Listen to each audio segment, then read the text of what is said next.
Nagpapasalamat ang at home ka dito sa Let's Face It Salon, SM Home World, Alfred Galvez Wall Arts Designs and Finishes, Trendsetter Collection, Futura Decor Products. Sobrang atat po talaga umakyat. Sabi ko nga kanina, bakit kailangan pa mag-blindfold?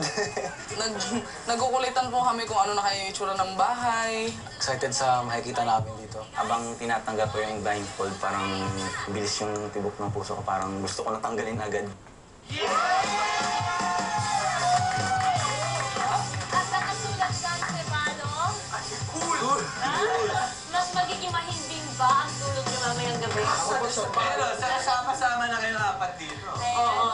Hindi na siya ganun kagulo. Oh, ikwento mo sa kanila yung craft na ginawa nila. Craft, ito yung mga compositions yun. Ginawa namin para naman medyo may something na... Kakaiba yan. Ay, teka muna, meron din akong pahabol na tanong. Kasi, di ba, it's such an honor to be able to do the remake of Pinoy Ako. Kaya gusto ko malaman, ano naman ang naramdaman mo naramdaman nyo nung sinabi nila sa'yo that you guys will be singing the theme song of Pinoy Big Brother Season 2? Sobrang saya po kasi sa totoo lang, bihira lang talaga yung mabigyan ng ganung klaseng opportunity. At diba challenge din yan as an artist to give it a different twist, and I would say that you guys did a good job.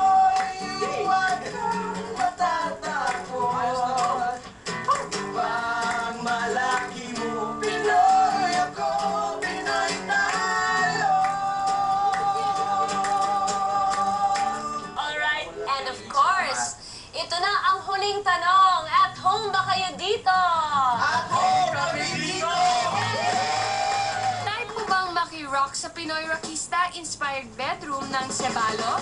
Una, pinturahan ng green ang inyong walls gamit ang Boys and Paints.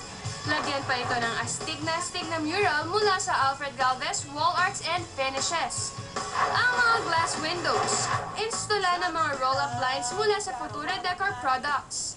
Maglagay din ng mga lighting fixtures mula sa SMC Home Builders. Dagdagan pa ito ng bed frame mula sa Princess Sash Products at mattress mula sa Sheraton Incorporated. Lagyan din ito ng black and white na bed sheets and pillowcases mula sa Trendsetter Collection. At para kompleto, maglagay din ng cabinet, shoe cabinet, at side table mula sa SM Homeworld. Rak-rakan na Pinoy, Rockista Bedroom. Maraming salamat sa pag-ayos niyo po sa unit namin. Sobrang saya po namin. Basta natuwa ako sa ilaw, natuwa ako sa mural, natuwa ako sa blinds, natuwa ako lahat. Parang ano talaga siya pag pumasok. Si Balong talaga, literally, si Balong. Very overwhelming po talaga. Napakaganda ng experience. Una sa lahat, nakatulong kami sa mga bata na sobrang nakaka-inspire talaga. Maraming salamat. Talagang napakaganda. Pinoy Rocks talaga. Kaya at home kami dito. Alam nyo na na showbiz lang yun.